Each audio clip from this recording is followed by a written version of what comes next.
Well, here's a very late book haul.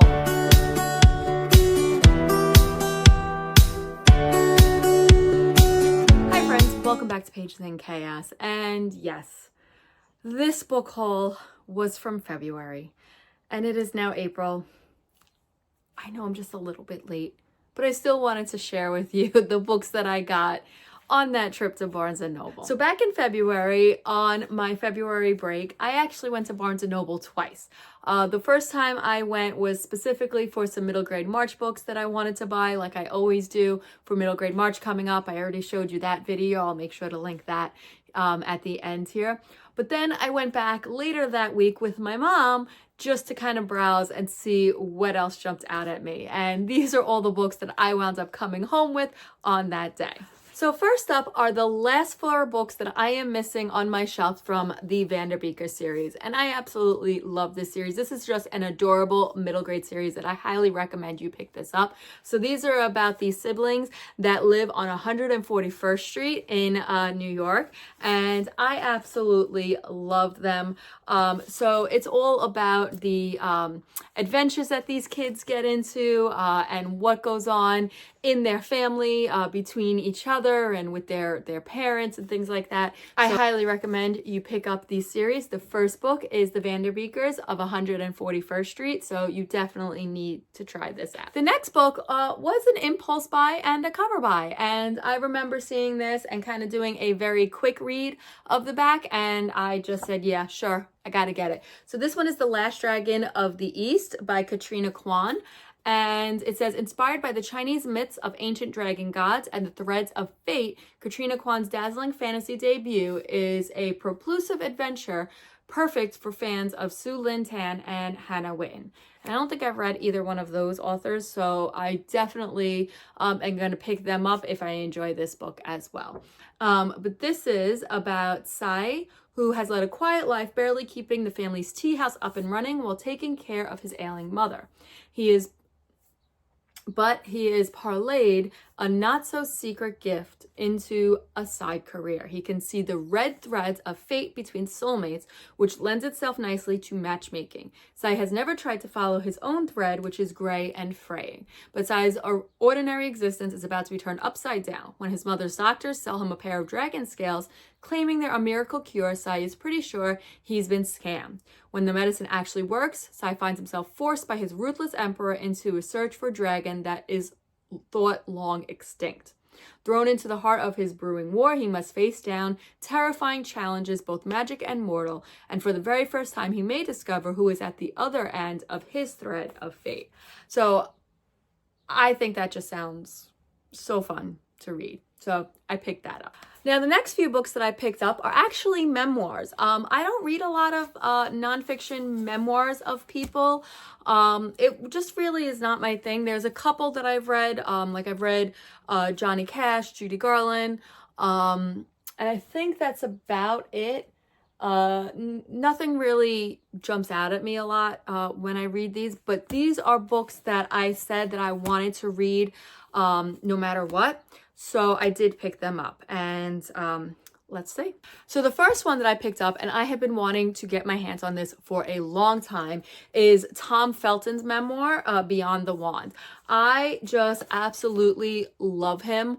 I love the fact that he is probably one of the few people from the movies and the Harry Potter world that still has such a love for this magical world, this series.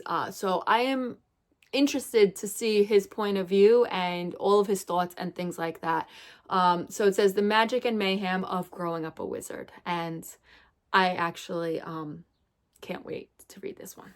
So the next book that I picked up is Prince Harry's memoir, Spare. And I went back and forth a lot about whether or not I wanted to read this, just because there is so many different opinions on this royal family, on Prince Harry, on his decisions that he made to marry Meghan Markle, to leave his royal responsibilities and his royal duties.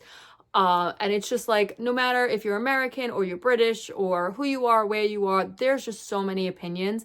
And I have my own opinions, but I really do want to try to go into this unbiased, but I don't think that's going to happen because I truly believe that Prince Harry is his mother's son. Like, he is his mother's child. And I guess we'll see, but like, I saw a big part of his decision in his interviews to leave the royal family and to keep like his kids like pictures out of social media. Like, anytime you see pictures, it's always like of the back of them, you never really see their faces, is because of the heartbreak from Princess Diana's life, from her death, things like that. So that's really what intrigued me to pick this up. And you know what? If Prince William wrote his own memoir, I'd probably pick that up as well, just to kind of see the two opinions and viewpoints of the two different brothers and the life that they live in their responsibilities and their expectations and things like that. And then the next memoir that I picked up, of course, is Matthew Perry's memoirs that says Friends, Lovers, and the Big Terrible Thing. And I am a 90s kid. I grew up watching Friends, his movies that he was in the 90s. Just like, Matthew Perry is the person that I look at and I'm like, he was trying so hard and he deserves so much better than what happened to him in his unfortunate passing. But I know that he tried so hard for so many years and he helped people and he wanted to make sure that people knew that there was hope. So I am really interested to see his viewpoint and how he wrote about his story and all of the things that he felt and dealt with and things like that. And then the last memoir that I picked up is The Third Gilmore Girl by Kelly Bishop. And I'm really excited for this one. I'm not gonna lie, I really wasn't that interested in picking up Lauren Graham's memoir. I don't know why, it just didn't really intrigue me, but this one does. I actually was first introduced to Kelly Bishop on Dirty Dancing. She played the mother of Baby, and that's where I first saw her, but I know that she's been in plenty of movies and shows and things like that throughout her career. I believe she was a chorus girl as well. Broadway cast of Chorus Line. Like, I just would love to read all about her life and everything that she has to say about her career and about Gilmore Girls and everything like that. So I had to pick this one up, and this one actually seems like a really short quick read. And I actually forgot, there was one more book that I picked up, not a memoir, but apparently I just picked it up in my pile of memoirs that I just showed you, but that was Myths and Legends. These are classical Greek, Celtic, Norse, Chinese, African, Native American, and other myths and legends. I originally picked this up because I was participating in Folklore February in February, and I actually read a few different stories out of here. I think I read one of the African ones, an African myth about the spider. I forget his name. Anansi, the spider. So I read a couple of those, and I forget what other one I read. I don't know. I gotta look down in my notes, but I did read a couple out of here, and I really enjoyed reading those, and I definitely plan on picking up this every now and again and just reading some more of the myths and legends from these different cultures. All right, now for the two non-book items that I picked up. The first one, no idea why, but this pack of pens, they're Harry Potter pens, for all the different, there's 4 different classes on here. So you got Transfigurations, Herbology, Charms, and Potions, and I just felt like buying them, and yeah. So I'm not sure yet if I'm gonna use them at work or use them at home, but I just wanted them, so I got them. And now for the last thing that I picked up. Don't ask me why I picked this up. It just intrigued me, and we'll have to see if it was worth it. I got a game. It is a 1 to 5 player game, I believe. Yeah, 1 to 5 players. And because it is a single player game, I really have been trying to like find more single player games. There's a couple that I picked up. There were 2 on Kickstarter, or no, 1 on Kickstarter that I backed.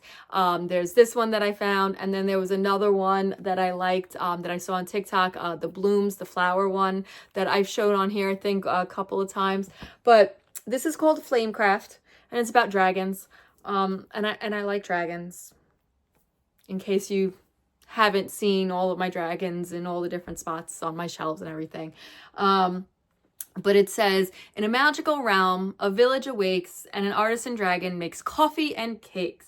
Compete to enchant the town in this dragon placement game with shared engine building for 1 to 5 players. You are a flamekeeper skilled in the art of conversing with dragons.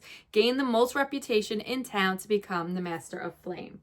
And I just think that was so adorable. So yeah, I have a feeling this was probably also a Kickstarter game that made its way into major retailers, just because I've seen a lot of games like this lately on Kickstarter. But yeah, I actually think maybe, you know, sometime this weekend I might break it open and see what this is all about. I don't know. Was it worth the $30 to buy a single player game? I don't know, but I did anyway. So that was really fun. Well, there you have it. Those are all the books and non-books that I bought way back in February in my second trip to Barnes & Noble with my mom. So let me know if any of these have intrigued you, if you've read any of these, especially the memoirs. I'd love to hear your thoughts. And if you've ever seen or played the game, I'd also love to hear your thoughts on that. And if you stuck around this far but you're just not in the mood to comment, or you just kind of want to stay under the radar, then you can respond with a dragon emoji for the dragon game that I got and the dragon book that I picked up randomly. So that's all I have for now. Bye.